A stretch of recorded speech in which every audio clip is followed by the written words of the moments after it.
South India shopping mall festival and wedding celebrations సరికొత్త designs తో అద్భుతమైన కలెక్షన్.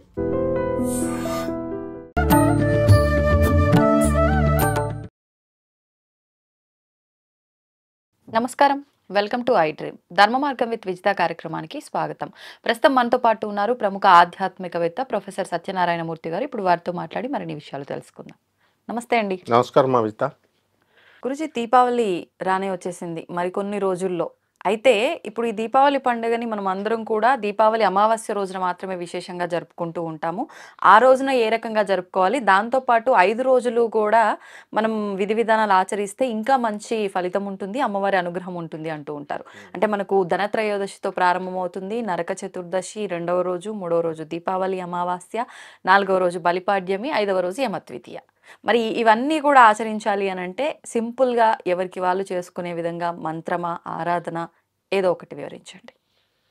అసలు దీపావళి నా చిన్నప్పుడు, నువ్వు ఎలాగో క్వశ్చన్ అడుగుతావు మీ చిన్నప్పుడా అని, నా చిన్నప్పుడే 5 రోజులు చేసేవారు. ఇప్పుడు ఎవడు చేస్తున్నాడు దీపావళి? ఓపికలు తక్కువైపోయినాయి. 1 గంటే. అప్పుడు రాత్రి 1 గంట, 2, 3 గంటల వరకు మనం చదువుతా ఉండేవాళ్ళం. అసలు బయట పండగ పూట కూడా చదివేనా?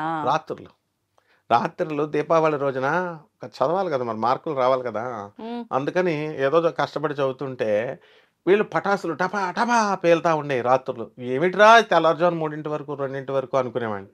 ఇప్పుడు అరగంటలో క్లోజ్ చేసేస్తున్నారు, పిసినార్లు అయిపోయారు. కాబట్టి మంచిదే. ఈ యొక్క దీపావళి రోజున డబ్బులు వచ్చే పని చెప్దాం, మనం ప్రజలకు పనికొచ్చేది చెప్దాం. ఈ 5 రోజులు వరుస పెట్టి కనుక మంచి భక్తితో, total devotion, determination and dedication, Mahalakshmi మీద గౌరవం ఉండాలి. ఆవాహయామి, అమ్మ విజిత రామ్మ అన్నాం అనుకోండి, మామూలుగా వచ్చారని అనుకుంటే కుదరదు. వచ్చారు కాబట్టి మనం మహాలక్ష్మి తల్లిని పిలిచామని రెస్పెక్ట్ ఇవ్వాలి. మనం చదివిన మంత్రానికి మనం రెస్పెక్ట్ ఇవ్వాలి. ఆ దేవతలను రమ్మన్నాం, వస్తారో రారో అని అనుకుంటాం. ఇది పెళ్లి కార్డు ఏంటి, ఫ్యామిలీ రండి అంటే వస్తే వస్తారు, లేకపోతే రాదు. సెలబ్రిటీలు అలా అనుకోకూడదు. ఈ సెలబ్రిటీలు వస్తారు, మహాలక్ష్మి తల్లి పిలిచిన వెంటనే వస్తుంది. వచ్చినప్పుడు అమ్మవారు ఇక్కడ ఉంది అన్న గౌరవభావంతో మనం ఉండాలి. That is called as honouring. ఆ తర్వాత మనం మంత్రాలు చదువుతాం, మనకు పూజ చేస్తాం. ఇది తీసుకుంటుందో తీసుకోవట్లేదో అని డౌట్ ఉండకూడదు. ఆనరింగ్. కాబట్టి మొట్టమొదట ధనత్రయోదశి రోజున సూర్యోదయానికంటే ముందు లేచి మహాలక్ష్మి తల్లిని పూజ చేయాలి. ఇది ఫస్ట్ అంగం. 2వ రోజున నేను చెప్పినట్టు మాత్రమే చేయాలి. సత్యభామ తల్లిని, శ్రీకృష్ణ పరమాత్మని పూజ చేయాలి. నరక చతుర్దశి 2వ రోజు. ఎందుకు? సత్యభామే కదా చంపింది నరకాసురుణ్ణి. అంటే మనకి విడిగా ఉండదు కాబట్టి రుక్మిణీదేవిని కూడా ఇంక్లూడ్ చేసుకోవచ్చు. రుక్మిణీ సమేత, సత్యభామ సమేత శ్రీ వేణుగోపాల స్వామినే నమః అని గుళ్ళన్నిటిలో ఉంటాయి. కాబట్టి మనము సత్యభామని, రుక్మిణి తల్లిని, శ్రీకృష్ణ పరమాత్మల వారిని ఆ రోజు ఖచ్చితంగా నరక చతుర్దశి రోజున చేసి తీరాల్సిందే. భూసూక్తంతో చెయ్యాలి. మాకు రాదండి భూసూక్తం అంటే, పోనీ భూదేవిని గౌరవించాలి. ఓం భూదేవి అయిన నమః అని మనం చదువుకోవాలి. ఇది 2వ రోజు పూజ. ఇక 3వ రోజు మన దీపావళి. దీపావళి అంటే ఏంటమ్మా? దీపముల వరస. చిన్నప్పటి నుంచి చదువుతున్నాం. ఎక్కడ పెడుతున్నామమ్మా? చిన్నప్పటి నుంచి చదివింది. కరెంటు దీపాలు పెడుతున్నాం, నూనె అయిపోద్ది కిలో అని.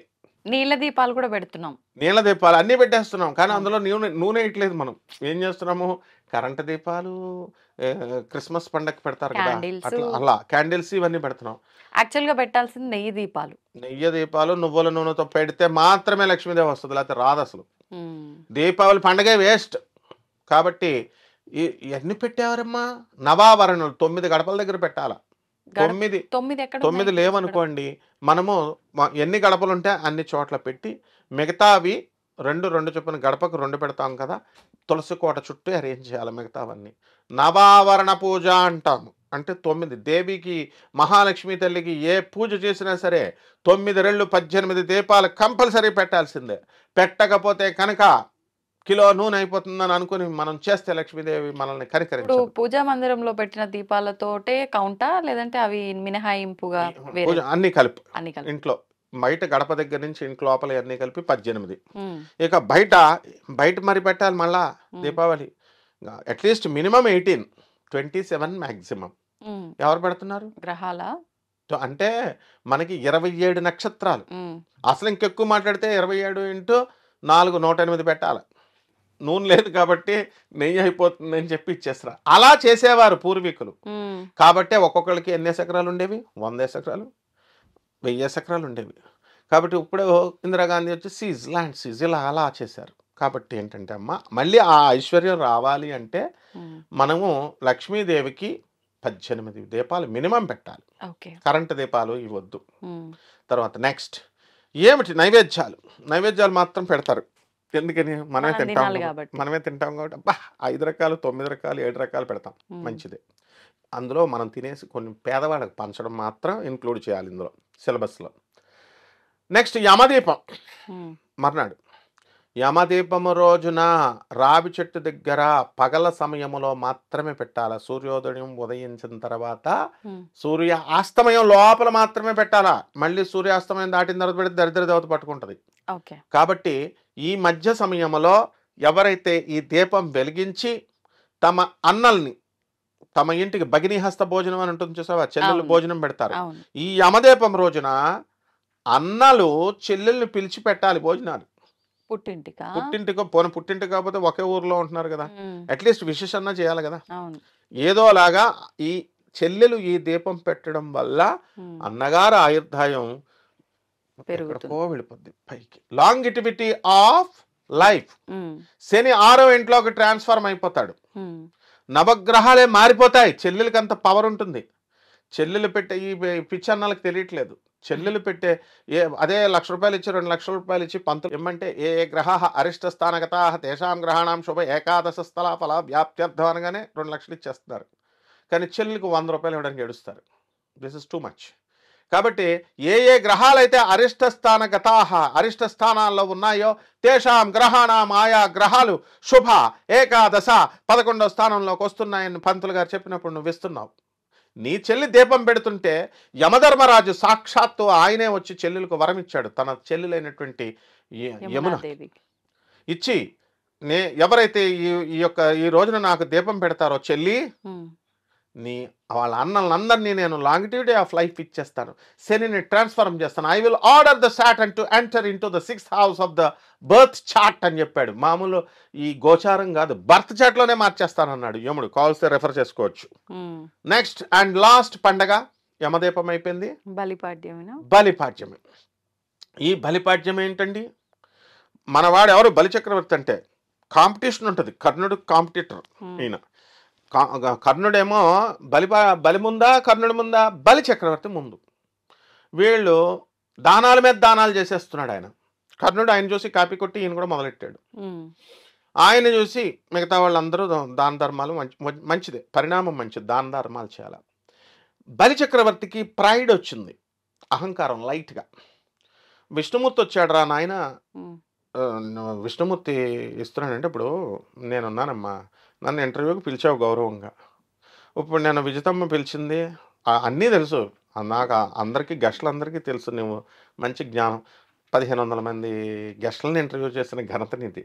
మరి మేమేదో ఏదో పిలిచింది, మాకే తెలుసు శాస్త్రాలు అని మేము పెద్ద బిల్డప్ ఇస్తే నవ్వుకుంటావు, ప్రేక్షకులు కూడా నవ్వుకుంటారు. ప్రేక్షకులు లక్షల వీడియోలు చూస్తారు, వీళ్ళకి తెలుసు. కాబట్టి అలా అనుకోవాలా, మేము భయపడుతూ చెప్పాలమ్మ, ప్రజలకు ఉపయోగపడాలా, సొసైటీకి రిఫార్మ్ చేయాలని. అలా బలిచక్రవర్తి ఏమనాలా, సాక్షాత్తు శ్రీ మహావిష్ణువు దానానికి వచ్చాడు. అయ్యి బాబోయ్ తప్పు కదా, ఈ లోకాలకు అధినాయకుడు ఆయన సృష్టించిన భూమిలో ఆయనకి నేను దానం చేస్తాను 3 అడుగులు ల్యాండ్, ఎంత తప్పు అని స్వామివారి పాదాల మీద పడలా. అదే వాళ్ళ తాత ప్రహ్లాదుడు ఏమంటాడు తెలుసా, ఆయన్ని బంధించి పడేశాడు విష్ణువు, తాళ్లతో బంధించేసి పాతాళ లోకంలో పడేస్తే, ఏమైనా ఎనీ అబ్జెక్షన్ ప్రహ్లాద అని అడుగుతాడు విష్ణుమూర్తి. నో స్వామి, you will never do mistake, ఎప్పుడు నువ్వు తప్పు చేయవు. అందువలన నువ్వు వాడి ఇంద్ర పదవి ఇచ్చింది నువ్వే, శుక్రాచార్యుడి రూపంలో వచ్చి హోమాలు యజ్ఞాలు చేయించావు, ఇంద్ర పదవిని ఇచ్చావు, ఇంద్రుడిని జయించేలా చేశావు. మళ్ళీ ఇప్పుడు వచ్చావు, వాళ్ళు అహంకారం వచ్చింది కాబట్టి ఆ పదవి నుంచి భ్రష్టత్వం చేసి పాతాళ లోకంలో పడేశావు. అయినా నువ్వేం అన్యాయం చేసావు స్వామి, పాతాళ లోకానికి రాజ్యాన్ని చేశావు, రాజుని చేశావు. అలాగే పాతాళలోకం గేట్ కీపర్గా శ్రీమన్నారాయణమూర్తి వాచ్మెన్ అయిపోయి సెక్యూరిటీ డ్యూటీ చేశాడు పాపం, ఇప్పుడు కూడా చేస్తున్నాడు. ఇప్పుడు విష్ణుమూర్తి వైకుంఠంలో ఉంటాడు అనుకుంటున్నావా, పాతాళలోకంలో బలిచక్రవర్తి వాచ్మెన్. ఆయన పోస్టులు మారిపోతాయమ్మా, పురాణాలు చదువు కావలిస్తే, లేదా మన గురువుగారులను అడుగు. కాబట్టి బలిచక్రవర్తి ఒక కోరికాడు, మహాలక్ష్మి దీపావళి 5 రోజులు పండగ చేసేవాడు బలిచక్రవర్తి మంచి డెడికేషన్తో. అందువల్ల ఆయనకి ఎక్కడ లాస్ వచ్చింది? వేసేసాడు ఇంద్రుడిని తీసుకెళ్లి దేవలోకంలో, ఆయన దించేసాడు, ఇంద్రుడు పారిపోయాడు. మళ్ళీ పాతాళ లోకంలో దానం చేశాడు శ్రీ మహావిష్ణువుకి. ఆ దానం ఏమిటి? 3 అడుగుల నేల అడిగాడు. ఈ పిచ్చోడు ఏమనుకున్నాడు, 3 అడుగులే కదా, ఏంటి ఇంత చిన్న కుర్రాడు వచ్చాడు 3 పాదాలు అడుగుతున్నాడు అనుకున్నాడు. ఆయన మహావిరాట్ అయి దేశముద్ర విష్ణుమూర్తి అంటే మొత్తం భూమంతా ఒక పాదం పెట్టేశాడు, ఆకాశమంతా ఒక పాదం పెట్టేశాడు. ఇంక అయిపోయినాయి. ఇంక 3వ పాదం ఎక్కడ పెట్టాలరా బాబు అని అడిగితే మాట ఇచ్చేసావు సత్యనారాయణ మూర్తిలాగా అంటే, నా తల మీద పెట్టేసాడు సార్ అన్నాడు. పెట్టేశాడు. పెట్టేశాడు. ఏం చేశాడు? ఒక తొక్కేశాడు, పాతాళ లోకం తొక్కేశాడు. వాళ్ళ ఆవిడ వచ్చింది, స్వామి వాట్ ఈస్ దిస్? నీ భక్తుడు ఆయన, నీకు నిరంతరం నారాయణ నామ జపం చేశాడు, దాన ధర్మాలతో చేశాడు, ఇది అన్యాయం కదా స్వామి, తొక్కేసావంటే. ఏమన్యాయం చేసావమ్మా? ముందు చూడకుండా వెనక ముందు చూడకుండా వచ్చేస్తావు ఫైటింగ్కి. ఏమన్యాయం చేశాను? పాతాళ లోకానికి రాజును చక్రవర్తిని చేశాను. చూడు ఎన్ని వరాలు ఇస్తాడో మనం విష్ణుమూర్తి. ఒకటి పాతాళ లోకానికి ఇచ్చాడు. రెండవది తన భార్య అయినటువంటి మహాలక్ష్మి తల్లి నేను పూజ చేసుకుంటానంటే ఫిజికల్ ఫామ్లో పూజ చేసుకుంటానంటే ఉండు, ఫిజికల్ ప్రజెన్స్ పాతాళ లోకంలోనే ఉండు అని చెప్పి మహాలక్ష్మి తల్లిని అక్కడే ఉండు. ఇప్పుడు లక్ష్మీదేవి వైకుంఠంలో లేదు. మూడోది నేను సెక్యూరిటీ గార్డ్లా నీకు ఉంటాను రా నాయన, నువ్వు పరిపాలన చేసేంత వరకు, ఎప్పుడు మళ్ళీ కల్పం రావాలా అన్నాడు. 3 వరాలు ఇచ్చేశాడు. 4వ వరం ఏమి ఇచ్చేశాడు బలిచక్రవర్తికి? నువ్వు ఇంద్రుడు అవుతావు నాయన. అప్పుడు మన సప్త చిరంజీవులు ఆంజనేయ స్వామి వారు అప్పుడు నవమ బ్రహ్మ అవుతాడు. సో ఈ విధంగా ఇన్ని వరాలు ఇచ్చాడు. ఇది కూడా జరిగింది ఏ రోజునమ్మా? బలిపాడ్యమి రోజున. కాబట్టి ఎవరైతే ఈ రోజున స్పెషల్ పూజలు ఏం చేసేయక్కర్లా, 5 రోజులు మాత్రం దీపాలు పెట్టాలమ్మా. 18 దీపాలకు తగ్గకుండా 5 రోజులు పెట్టాల్సిందే. లక్ష్మీదేవికి పూజ చేయాల్సిందే 5 రోజులు కూడా. సూర్యోదయానికంటే ముందు లేవాల్సిందే. నైవేద్యాలు మీ ఇష్టం, పాయసాన్నం మాత్రం అందులో కంపల్సరీ ఉండాలి. స్నిగ్ధౌదన ప్రియ అన్నిటి మీద ఆవు నెయ్యి వేయాలి. పువ్వులు మీ ఇష్టం, ఆ సీజన్లో దొరికేటటువంటి సుగంధ పుష్పాలు, చందనము, కుంకుమ, పుష్పాలు అన్నీ వేసేసి ఆ మహాలక్ష్మి తల్లికి మనం పూజ చేసుకున్నట్లయితే ఈ 5 రోజుల్లో ఎన్ని అప్పులున్నా అన్ని తీర్చేస్తాడు విష్ణుమూర్తి. ఆదాయం ఇచ్చేస్తాడు. ప్రభుత్వ ఉద్యోగాలు, క్యాంపస్ ఇంటర్వ్యూలు సెలెక్ట్ కావట్లేదండి అని బాధపడేటటువంటి వాళ్ళు, ముఖ్యంగా యుఎస్ వాళ్ళు జాబ్ రావట్లేదు సార్, ఇప్పుడు యుఎస్ సిటిజన్షిప్ ఉందా నీకు అని తోసేస్తున్నారు. మాకు స్టూడెంట్ వీసా ఉందంటే ఇది వీసా సిటిజన్షిప్ అని అడుగుతున్నారు అన్న వాళ్ళకి కూడా వచ్చేస్తుంది. So through out the world ఈ రోజున కనుక ఈ 5 రోజులు సింపుల్ పూజ ఇది. ఈ 5 రోజులు కనుక మిత్యం మీ ఇంట్లో చేసుకున్నట్టే ఆ రకంగా చేసుకుంటే సమస్త రోగ బాధలు పోతాయి, ఉద్యోగాలు వచ్చేస్తాయి, కష్టాలు పోతాయి, దొంగల బెడద ఉండదు, ఇన్కమ్ ట్యాక్స్ రైడింగ్లు ఉండవు.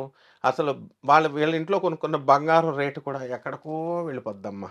ల్యాండ్స్ వీళ్ళ పేర్ల మీద కొనుక్కున్నవి, షేర్లు వీళ్ళ మీద డౌన్ అయిపోయినాయండి, మా షేర్లు డౌన్ అయిపోయినాయండి కంపెనీస్ అంటున్నారు. ఇవన్నీ రేజ్ అయిపోతాయి. ఇది సత్యము, ఇది నిత్యము, ఇది నా మాటమ్మా. ధన్యవాదాలు. Welcome to I dream. ధర్మ మార్గం విత్ విజిత కార్యక్రమానికి స్వాగతం. ప్రస్తుతం మనతో పాటు ఉన్నారు ప్రముఖ ఆధ్యాత్మికవేత్త ప్రొఫెసర్ సత్యనారాయణ మూర్తి గారు. ఇప్పుడు వారితో మాట్లాడి మరిన్ని విషయాలు తెలుసుకుందాం. నమస్తే అండి. నమస్కారం విజిత. గురుజీ, మనకు దీపావళి అనగానే 5 రోజుల పండుగ జరుపుకోవాలని చెప్పి అంటూ ఉంటారు పెద్దవాళ్ళు. అయితే మొదటగా ధనత్రయోదశి నుంచి ప్రారంభమవుతుంది. ఈ ధనత్రయోదశి రోజు మనం ఏ రకంగా పూజా విధానాలు ఆచరించాలో వివరించండి. ధనత్రయోదశి అంటే ఈరోజు లక్ష్మీదేవి పుట్టినరోజు. క్షీరసాగర మథనం జరుగుతోంది. దానికి రాక్షసులు ఒక పక్క, దేవతలు ఒక పక్క. ఈ వాసుకి అనే సర్పాన్ని తీసుకొని మరి మధ్యలో కవ్వంలాగా మధ్యగా చిలకాలి కాబట్టి ఆ కవ్వానికి లాగా మేరు పర్వతాన్ని తీసుకొచ్చి పెట్టారు. తీరా ఇలా చిలుకుతుంటే అది మేరు పర్వతం సముద్రంలోకి కింద పడిపోతుంది. మళ్ళీ శ్రీ మహావిష్ణువు అని అడిగారు. అప్పుడు శ్రీ మహావిష్ణువు ఈ యొక్క కూర్మావతారం లాగా వచ్చి ఆయన ఆ మేరు పర్వతాన్ని ఇలాగా చిలుకుతుంటే దానిపైన అడ్డుగా ఉన్నారు. అందుకని మేరు పర్వతం కింద పడిపోట్ల. అప్పుడు ఇక ప్రారంభమైనవి. మధ్యగా నుంచి వెన్న వచ్చినట్టుగా అలా కల్పవృక్షం, కామధేనువు, విషము, ఇలా ఒక్కొక్కళ్ళు ఒక్కొక్క దేవతలు తీసుకున్నారు. విషాన్ని పరమేశ్వరుడు తీసుకున్నాడు. ఇక మహాలక్ష్మి తల్లి పుట్టింది. ఆ మహాలక్ష్మి పుట్టినటువంటి ఈ రోజునే ధనత్రయోదశి రోజున అంటారనమాట. అయితే ఈ దీపావళి అమావాస్యకి చాలా పవర్ ఉంటుందన్నమాట. మంత్రతంత్ర శాస్త్రాలకే కాదు. అసలు అమావాస్య రోజున అమావాస్యకు మాత్రమే పవర్ ఉంటుంది. దీపావళి అమావాస్యకు మాత్రం 3 రోజుల ముందు నుంచి పవర్ వచ్చేస్తుంది. అందుకని ఎవరైతే కష్టాల్లో ఉన్నటువంటి వాళ్ళు, ఏమండి ఆర్థిక బాధల్లో చాలా ఉన్నామండి అని బాధపడుతూ ఉంటారు. చిన్న జీతగాళ్ళు, పెద్ద జీతగాళ్ళు కూడా, ఇండస్ట్రియలిస్టులు కూడా. సో అటువంటి వాళ్ళకి ఏకైక మార్గము ఈ ధనత్రయోదశి రోజున మహాలక్ష్మి తల్లిని పూజ చేయాలి. ఏ రకంగా గురుజీ చెప్తాను. ఈ యొక్క తెల్లవారుజామున నిద్ర లేచిపోవాలి. సూర్యుడు వచ్చిన తర్వాత లేస్తానంటే కుదరదు. అక్కడే ఫిల్టర్ మొత్తం. ఎంతమంది ఎవరైతే అట్లీస్ట్ రోజు పడుకుంటారు కదమ్మా 8 వరకు 9 వరకు.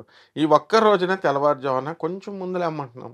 కొంచెం లక్ష్మీదేవి కావాలంటే అప్పులు తీరాలంటే లేవాలి అంతే. అప్పు ఇస్తానంటే అర్ధరాత్రి 12 గంటలకన్నా వెళ్తారు. మరి అప్పు తీర్చడం మహాలక్ష్మీదేవి సూట్ కేసులు పట్టుకొచ్చేస్తుంది, అందులో డౌట్ లేదు. కాబట్టి ఆ రోజు తెల్లవారుజామున సూర్యోదయానికంటే ముందు వీళ్ళని బట్టి లేచి తలంటి స్నానం చేయాలి. ఒక టెక్నిక్ ఉంది, మళ్ళీ ఊరికి తల స్నానం చేసేస్తే సరిపోదు. నువ్వులు కొద్దిగా పెట్టుకోవాలి. నువ్వులను తీరుతో నల్ల నువ్వులు పెట్టేసి స్నానం చేసేయాలి. ఓం శనేశ్వరాయ నమః అనుకోవాలి. శనీశ్వరుడు న్యాయదేవత. శనీశ్వరుడు ఏం చేస్తాడు, మన కర్మలు, పాత కర్మలు, పాపపు కర్మలు, మంచి కర్మలను బట్టి రికమెండ్ చేస్తాడు లక్ష్మీదేవికి. అండ్ లక్ష్మీదేవి అప్పుడు విడుదల చేస్తుంది, రిలీజ్ చేస్తుంది ఫండ్. కాబట్టి ఎట్టి పరిస్థితుల్లో కూడా నల్ల నువ్వుల్ని, లేకపోతే ఇక్కడ ఫిల్టర్డ్ ముందు తెల్లవారుజాము లేని వాళ్ళు ఓ 10 కోట్ల మంది ఉన్నారనుకోండి, 8 కోట్ల మంది గ్యారంటీగా లేవరు. లక్ష్మీదేవి కాదు కదా, ఆమె అబ్బొచ్చి అరే నీకు మొత్తం సూట్ కేసుల్లో గోల్డ్ ఇస్తానన్నా పడుకుంటారు. మన వాళ్ళకి నిద్రాదేవత అంటే అంత ఇష్టం. కారణం ఏంటో తెలుసా, ఆ నిద్రాదేవత కూడా మహాలక్ష్మీదేవి యొక్క అక్కే, జ్యేష్ఠాదేవి. యా దేవి సర్వభూతేషు నిద్రారూపేణ సంస్థిత నమస్తస్యై నమస్తస్యై నమస్తస్యై నమో నమః అన్ని స్మరించుకోవాలి. మహావిష్ణువునే యోగ నిద్రలో పడేసింది ఆఫ్టర్ ఆల్ మానవులంతా. కాబట్టి నల్ల నువ్వుల దగ్గర కొంతమంది ఫిల్టర్ అయిపోతారు. అక్కడ కూడా జయించి వచ్చిన వాళ్ళు చక్కగా శుభ్రమైన వస్త్రాలు ధరించి, ఎరుపు రంగు వస్త్రాలు ధరించాలి. ఇప్పుడు నువ్వు వేసుకున్న డ్రెస్ లాంటిది మాత్రమే. ఎందువలన డబ్బు కావాలంటే అంతే. రజోగుణ సంపన్నురాలు లక్ష్మీదేవి. రజోగుణానికి ఎరుపు రంగు, అందుకే భవానీమాల ఇవన్నీ ఎరుపు కలర్లో ఉంటాయి. తర్వాత ఏం చేయాలా, చక్కగా మహాలక్ష్మీదేవి ముందు కూర్చోవాలా. మాకు తెలియదు అవన్నీ, కలవ పువ్వు మాత్రం పెట్టాలి, తామర పుష్పం పెట్టాలి. మరి దొరకట్లేదండి అంటే కుదరదు, ఖచ్చితంగా పెట్టాల్సిందే. లక్ష్మీదేవికి ఇష్టమే అది. కాబట్టి ఎట్టి పరిస్థితుల్లో ఇక్కడ కొంతమంది ఫిల్టర్డ్. ఎందుకంటే ఒక్క తామర పుష్పం మన వీడియో చూసిన తర్వాత 1000 రూపాయలు అమ్మడం గ్యారంటీ. కాబట్టి కలవ పువ్వులు, బుట్ట కలవలు, తామర పుష్పాలు ఏవో ఒకటి పెట్టుకోవచ్చు. ఆ సీజన్లో దొరికేటటువంటి చామంతి, సన్నజాజి, జాజి, నందివర్ధన, గన్నేరు ఈ పుష్పాలతో మహాలక్ష్మి అమ్మవారికి తెలుపు రంగు పుష్పాలు కూడా ప్రీతి అంటారు, వాస్తవమా గురుజీ? అది ఎవరికి? సరస్వతి అమ్మవారికి అంటే అందరిదే. సత్వగుణ సంపన్నురాలు కదా ఎవరు? పార్వతీదేవి సత్వగుణ సంపన్నురాలు. ఆమె లక్ష్మి సరస్వతి, మహాకాళి, మహాలక్ష్మి, మహాసరస్వతి. తెల్లవి ఎలాగూ పెట్టాలి అమ్మవారికి. అంటే తెలుపు నందివర్ధన చెట్టు ఉంది కదా, కానీ ఎక్కడ దొరుకుతాయమ్మా తెలుపు పువ్వులు? అసలు దొరకవు నీకు. స్కేర్సిటీ. చెట్లు పెంచుతామా? అసలు ఓనర్లు నిద్ర లేచే లోపల కవర్లో పెట్టుకొని పూల దొంగల బ్యాచ్ ఉంటుంది. వాళ్ళు మొత్తం కోసుకెళ్ళిపోతారు వాకింగ్కి వెళ్తూ. అట్లా దొంగతనం చేసిన పూలు పూజకి వాడచ్చు అంటారా? ఫలించవు కదమ్మా, వీళ్ళకి తెలియదు పాపం ఎన్నిసార్లు చెప్పినా. మరి ఓనర్లకు కన్నా కొన్ని ఉంచాలి కదా, ఆ కొన్ని ఉంచకుండా కోసేస్తారు వీళ్ళు. దానివల్ల ఆల్జీమర్స్ అనే వ్యాధి కూడా వస్తుంది. ఇలా దొంగ పువ్వులు ఓనర్కు వదలకుండా కోసేస్తే. కొన్ని వదిలితే ఆల్జీమర్స్ కాకుండా కొంచెం చిన్న రోగం వస్తుంది. ఇవన్నీ శాస్త్రాల్లో ప్రమాణాలు ఉన్నాయి, అందులో డౌట్ లేదు. తర్వాత ఇక పువ్వులు పెట్టేసాం, కలసం పెట్టుకోవాలి మహాలక్ష్మీదేవికి చక్కగా. మహాలక్ష్మీదేవులకి షోడశోపచారాలు, 16 ఉపచారాలు. ధ్యానం సమర్పయామి, ఆవాహనం. పూజ గురించి మనం చెప్పక్కర్లేదు. ఇక అష్టోత్తరాలు, శ్రీ మహాలక్ష్మి నమః, నిత్యాయ నమః, ఇలా మహాలక్ష్మి. ఎవరైనా మంత్రానుష్ఠానం చేసుకున్నారనుకోండి గురువుల దగ్గర, ఆ మంత్రాన్ని ఆ రోజు జపించాలి. ఖచ్చితంగా ఎర్రని కుంకుమతో అర్చించాలి. అలాగే గుమ్మడికాయ హారతి ఇవ్వాలి అమ్మవారికి, మహాలక్ష్మి తల్లికి. ఆ తర్వాత కలశం మాకు ఆనవాయితీ లేదన్న వాళ్ళు మహాలక్ష్మి ఫోటో పెట్టుకోవాలి. ఓం శ్రీ మహాలక్ష్మి అయి నమః, ఓం. లేదా అది కూడా చేయలేనండి అనేటువంటి వాళ్ళు సింపుల్ యుగం కదా, కలియుగం కదా, సింప్లిఫైడ్ ఫార్మ్స్ చూస్తారు. ఓం శ్రీ అయి నమః అలా. అలా చేసేసి మహాలక్ష్మి తల్లికి పాయసాన్న ప్రియ త్వక్స్థ పశులోక భయంకరి, పాయసాన్నాన్ని నివేదన చేయాలి. స్నిగ్ధౌదన ప్రియ, ఆవు నెయ్యిని వేయాలి. ఆవు నెయ్యి వేయకపోతే మళ్ళీ ప్రసాదం అమ్మవారు స్వీకరించదు. ప్రసాదం పైననా? ధనత్రయోదశి రోజున ఏ ప్రసాదము పాయసానాన్ని మాత్రమే తీసుకుంటది. దాని మీద ఆవు నెయ్యి వేయకపోతే స్వీకరించదు. లలితా సహస్రం ప్రమాణం చూసుకోవచ్చు. పాయసాన్న ప్రియాత్వక్స్థ పశులోక భయంకరి అండ్ స్నిగ్ధోదన ప్రియ. ఈ రకంగా మహాలక్ష్మి తల్లికి కదంబ పుష్పం తెచ్చుకుంటే ఇంకా ఎక్కువ లక్షల్లో, కానీ దొరకవు కదా మరి ఎక్కువ. ఇప్పుడు వీళ్ళందరూ ఏం చేస్తారు, ఇప్పుడు విజయమాలవ్య ఇలాంటి వాళ్ళంతా కూడా పెద్ద పెద్ద వాళ్ళకి ఇన్ని వేల కోట్లు పోయినాయండి, తీసేశారండి అంటారు చూసావు, బ్యాంక్ క్యాన్సిల్ చేసేసింది అని. వాళ్ళందరూ చేసేది ఏంటి, కదంబ పుష్పాలతో పూజ చేస్తారు. వేసుకోవాలి మరి. ఆ రకంగా అమ్మవారికి హారతి ఇచ్చి పచ్చ కర్పూరంతో హారతి ఇవ్వాలి. ఇచ్చేసి నువ్వుల నూనెతో మాత్రమే చెయ్యాలి. ఆవు నెయ్యి చేస్తే ఇష్టసిద్ధి కలుగుద్ది. డబ్బులు కావాలంటే మాట్లాడకూడదు. నువ్వుల నూనె. ఈ రకంగా మనము అమ్మవారికి చేసి మనం చక్కగా ఈ ప్రసాదాన్ని, కదలీ ఫలాలంటే అరటిపళ్ళు, కొబ్బరికాయ కొట్టాలి. తర్వాత ఈ రకంగా ప్రసాదాలన్నీ కూడా పేదవాళ్ళకి పంచాలి. ఇలా కనుక చేసినట్లయితే ఎన్ని వేల కోట్ల అప్పున్నా, ఎన్ని ఇదున్నా, వాళ్ళు ఇన్కమ్ ట్యాక్స్ ఆఫీసర్లకే అప్పులున్నాయి. వాళ్ళు అందరి దగ్గర వసూలు చేస్తారు, వాళ్ళకే అప్పులు ఉంటాయి. వాళ్ళే మనం చెప్పిన టెక్నిక్స్ ఫాలో అవుతారు. కాబట్టి జాగ్రత్తగా తగ్గిపోతాయి. ఇకపోతే ఏమండి మరి మేము లేటుగా లేస్తామండి అనే బ్యాచ్ ఉంటుంది.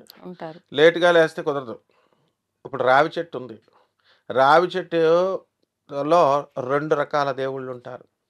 లక్ష్మీదేవి, నారాయణమూర్తి కలిపి పగలుంటారు, డ్యూటీ ఎక్కుతారు. ఎప్పటి నుంచి, సూర్యుడు వచ్చేసిన దగ్గర నుంచి సూర్యాస్తమయం వరకు లక్ష్మీనారాయణలు ఉంటారు. ఆ తర్వాత సూర్యుడు వెళ్ళిపోతాడు కదా, సన్సెట్, అప్పుడు విష్ణుమూర్తి, దరిద్ర దేవత ఇద్దరు కలిసి ఉంటారు. అందుకని ఎవరైతే సాయంత్రాలు పూజ చేస్తారో రావి చెట్టు దగ్గర కానీ, లేకపోతే ఇంట్లో మనం అసుర సంధ్యావేళలో చేసినప్పుడు, ముఖ్యంగా ధనత్రయోదశి రోజున రావి చెట్టుకి సాయంత్రాలు చేసేవాళ్ళు ఉంటారు, దీపం పెట్టేవాళ్ళు. అలా పెట్టకూడదు అనమాట. సూర్యుడు ఉదయం నుంచి సూర్యుడు అస్తమయంలో మాత్రమే మనము ఇది క్లోజ్ చేసేయాలి. ఎందుకంటే ధనత్రయోదశి రోజున, పూజ రోజున మనకి రావి చెట్టు పూజ కూడా ఒక అంగం అనమాట. ఇక్కడ పూజ చేసేసిన తర్వాత వెళ్ళి రావి చెట్టు దగ్గర దీపం పెట్టుకోవాలి, లేదా రావి చెట్టు ప్రదక్షిణాలు చేయాలి. కాబట్టి తొందరగా పూర్తి చేసేయాలి. సన్ వెలిగిన దగ్గర నుంచి, సూర్యుడు వచ్చిన దగ్గర నుంచి సన్సెట్, సూర్యుడు అస్తమించే లోపల ఈ ప్రక్రియ అంతా పూర్తి చేసేయాలి. ఇలా కాకుండా మన ఎవరిష్టం వచ్చినట్టు వాళ్ళు కనుక చేసినట్లయితే, మహాలక్ష్మి తల్లి యొక్క నీడే జ్యేష్ఠాదేవి, వాళ్ళ అక్కే సొంత దరిద్ర దేవత. ఆమెను ఆవాహనం చేసినట్టు అవుతుంది. ఆమెను ఆవాహనం చేస్తే ఆమె వచ్చేస్తుంది. అందువలన అప్పుడు ఈ అప్పుల బాధలు ఇంకా ఇవన్నీ కూడా పెరిగిపోతాయి అమ్మ. ఈ రకంగా మహాలక్ష్మి తల్లిని చేసుకోవాలా. ఈ రోజున మాత్రం బంగారం కొనుక్కుంటాం, ఏది అక్షయ తృతీయ లాగా కొనుక్కోవచ్చు, తప్పేం లేదు. కానీ వాటి కంటే ముందు పేదవాళ్ళకి దానం చేయాలా, వికలాంగులకి దానం చేయాలా. చాలా సంతోషిస్తుంది లక్ష్మీదేవి. సన్యాసులకు దానం చేయాలా. ఎంతో కొంత మనము చేసినట్లయితే మొత్తం ఈ పూజా ఫలం డబల్ అవుతుంది. వాళ్ళ అప్పులు తిరగకపోతే నేను కడతాను అందరు అప్పులు, అందులో డౌట్ లేదు. ఎస్, అందులో డౌటే లేదు. ఎనీబడి కెన్ కామెంట్లో చెప్పచ్చు. మాట ఇచ్చేస్తున్నారు. మాట ఖచ్చితంగా, మాటకు నిలబడతాను. నా పేరే సత్యనారాయణమూర్తి, సత్యదేవుడు, అన్నవరం. ధన్యవాదాలు. And for more videos, please subscribe to iDream. Please subscribe to iDream. Please subscribe iDream. And please subscribe to iDream. For more videos, subscribe to iDream. please like, share and subscribe to the channel. Congratulations, iDream. Subscribe to iDream. Subscribe to iDream. So subscribe to iDream Media. iDream team andarki huge congratulations. Please subscribe iDream Media. Please subscribe to iDream. Subscribe iDream. Please subscribe to iDream. iDream అంటే నా కళల ఛానల్ను subscribe చేసుకున్న నోరు తిరుగుతలేదు, మీరైతే గంట గుర్తు కొట్టండి. For more such videos, please subscribe to iDream. Subscribe to iDream. Please subscribe to iDream. Please subscribe iDream Media. Please do subscribe to iDream. Please subscribe to iDream Media. For best entertainment and information, please subscribe iDream. And don't forget to subscribe to iDream.